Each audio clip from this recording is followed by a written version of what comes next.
मुझे सबसे पहले तो ये बताइए, ये इतनी तेजी क्या लगता है, क्यों हुकूमत ने दिखाई कि ऑर्डिनेंस मंजूर होता है, सदर दस्तखत भी कर देते हैं और उस पर उसी शाम अमल दरामद भी शुरू हो जाता है? जी, अभी सही खुश्क नहीं हुई। अच्छा। तो उस पर अमल दरामद भी हो जाता है और मीटिंग भी बुला ली जाती है 5 बजे कमेटी की कि केसेस कौन कौन से फिक्स करने हैं। तो वो बताया जा रहा है कि जैसे मंसूर अली शाह अवेलेबल नहीं थे तो अब गलबन मीटिंग मंडे को होगी, सोमवार को। अच्छा। तो देखिए, ये बगैर ये लग रहा है कि जैसे काजी फैसा को पता था कि ऑर्डिनेंस आ रहा है। कल कुछ खबरें चली तो supreme court practice and procedure act के तहत जो कमेटी है इसका इजलास था, तो इजलास 4 बजे था। जजेस वेट कर रहे थे जैसे काजी फैसा जो है वो चले गए, तो जो रोस्टर था वो तो उन्होंने जो वो अप्रूव किया ऑनलाइन व्हाट्सएप के जरिए, लेकिन मीटिंग नहीं हुई। तो आज जो है वो जिस तरह ऑर्डिनेंस आ गया, फिर उन्होंने अपने ही हमख्याल जज जैसे अमीनुद्दीन खान को शामिल किया, हालांकि वो सीनियरिटी में 5वें नंबर पे है सुप्रीम कोर्ट में। तो वाज़ेह है कि हुकूमत चीफ जस्टिस काजी फैसा को मजबूत करना चाह रहे हैं और जस्टिस काजी फैसा भी बाजार ये लग रहा है कि हुकूमत को मजबूत करना चाह रहे हैं। अच्छा। तो ये कोऑर्डिनेटेड ही चीजें हैं। अच्छा, तो आपको लग रहा है कि ये गैर मुतवक्के नहीं था ये जो इस ऑर्डिनेंस का आना? देखिए, ये तो बहुत ही है, मेरा ख्याल है कि दुनिया में कहीं सुप्रीम कोर्ट की रेगुलेशन को ऑर्डिनेंस की तरह सुप्रीम कोर्ट को कभी भी रेगुलेट मेरा ख्याल है कहीं भी नहीं होता।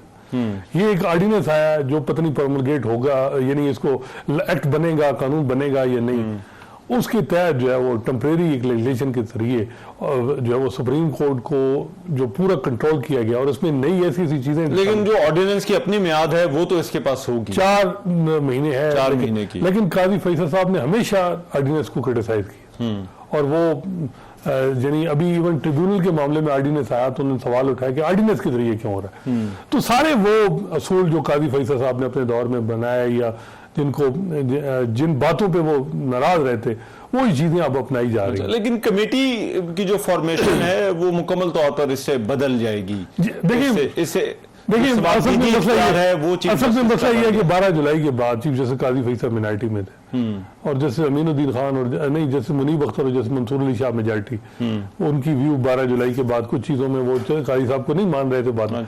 अब आखिरी महीने में एक तो ये है कि मुनीब अख्तर साहब को उन्होंने कमेटी से रिमूव कर दिया, तो काजी फैसल साहब और जैसे मुनीब अख्तर के दरमियान क्लैश बड़े अरसे से प्रेसिडेंशियल रेफरेंस से एक है। अब यह है कि उनकी ही जजमेंट है 63A में जिसमें वार्ड काउंट नहीं होगा डिफेक्शन लॉ में, उसका लार्जर बेंच बनाना है। तो अब कमेटी काजी साहब जो रिकमेंड करेंगे उसको बगैर ये लग रहा है कि अमीनुद्दीन खान साहब सपोर्ट कर देंगे। अच्छा, और ये जो सेक्शन 7A और B को शामिल किया गया है जिसमें 7A के तहत ये कहा गया है कि जो पहले दायर होंगे उन्हें पहले सुना जाएगा, इससे क्या फर्क पड़ेगा और इसकी क्या वजह आपको लगती है? देखिए, ये भी तो देखे ना, ये सुप्रीम कोर्ट ने इंटरनल मैकेनिज्म इन्वॉल्व करना है। कल अगर सुप्रीम कोर्ट ऑर्डर करे कि पार्लियामेंट जो है वो इस तरह चलेगी और इस तरह उसका दिन यानी बिल जो है वो सादा अक्सरियत से नहीं होगा, 2/3 से हो जाएगा, ये जो, तो ये भी गलत है ना। पार्लियामेंट की इंटरनल प्रोसीडिंग है वो इंटरनली उसको प्रोटेक्टेड है। सुप्रीम कोर्ट का इंटरनली अनफॉर्चुनेट तो ये है कि जब माजी के चीफ जस्टिस ने जिस तरह अपनी डिस्क्रिशनरी पावर को मिसयूज किया, उसके बाद हुकूमत ने प्रैक्टिस एंड प्रोसीजर एक्ट बनाया, तो सब ने ये कहा कि सुप्रीम कोर्ट को चीफ जस्टिस के पावर को रेगुलेट होना चाहिए और इससे कोई चीफ जस्टिस अदलिया की आज़ादी पे हमला नहीं है। लेकिन उसका ये असर हुआ कि वो मेजॉरिटी जजेस ने उसको अप्रूव किया, तो अब हुकूमत को ने उससे मजीद आगे स्टेप जाके ऑर्डिनेंसेस के जरिए सुप्रीम कोर्ट को रेगुलेट करना शुरू कर दिया और ये वाज़े तौर पे इंडिपेंडेंस ऑफ जुडिशरी को अंडरमाइन करने के मुतरादिफ है। मेरे ख्याल में किसी तरह भी ये सस्टेनेबल नहीं है, लेकिन काजी साहब ने पहले दिन ही इसको मान लिया। तो मुझे लग रहा है कि पूरा अगर दौर देखें चीफ जस्टिस काजी फैसल, उसके लिए काजी फैसल साहब को एम्पावर करना था, तो हुकूमत ने अब मजीद उनको एम्पावर कर दिया। अच्छा। तो अब देखते हैं कि जजेस के पास क्या कार्ड है। तो बगैर तो ये लग रहा है कि मेजॉरिटी में बेशक जज हों, लेकिन चीफ जस्टिस के पास अब जो इख्तियार एक एक्ट के जरिए उनको दे दिए। असल मैटर ये सारी चीज होती है बेंच और कौन सा बेंच बनाने का जो और केस किस वक्त। और उमर अताब बंदियाल के जमाने में भी सबसे ज्यादा एतराज इसी चीज के ऊपर था कि बेंच बनाने का इख्तियार उनके पास है और एक मखसूस जजेस हैं जो कि उन्हीं के केसेस को जो है वो सुने। देखिए आप अमीनुद्दीन खान साहब को देखें ना तो ये काजी फैसल साहब के हम ख्याल ही समझे जाते हैं। अच्छा, हम ख्याल इस तरह समझे जाते हैं कि जस्टिस मलिक शहजाद अहमद जो लाहौर हाई कोर्ट के चीफ जस्टिस थे, सुप्रीम कोर्ट हुकूमत चाह रही थी कि उनको एलिवेट करे, तो उसमें 5-4 से फैसला हुआ। अमीनुद्दीन खान साहब का वोट बड़ा की था, अच्छा, 4-4 से, क्योंकि अटॉर्नी जनरल लॉ मिनिस्टर बार के मेंबर और चीफ जस्टिस थे। अमीनुद्दीन खान साहब ने सपोर्ट की।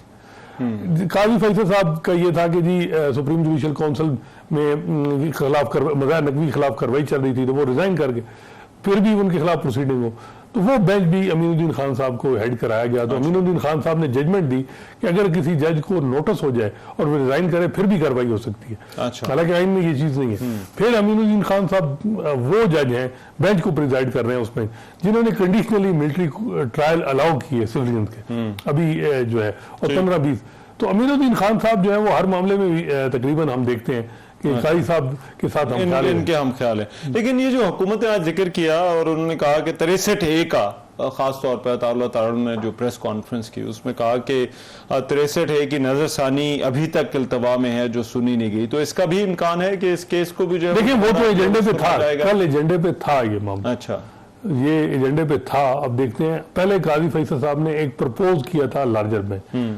वो बेंच ये था कि जैसे मुनीब प्रिजाइड करेंगे, जैसे मंसूर अली शाह, जैसे याही अफरीदी और जैसे अमीनुद्दीन खान और जैसे जमाल मंदोखेल सीनियर मोस्ट अपने माइनस खुद जो है, उसके अलावा जो सीनियर हैं उनका बेंच होगा। जैसे मंसूर अली शाह सॉरी प्रिजाइड करेंगे।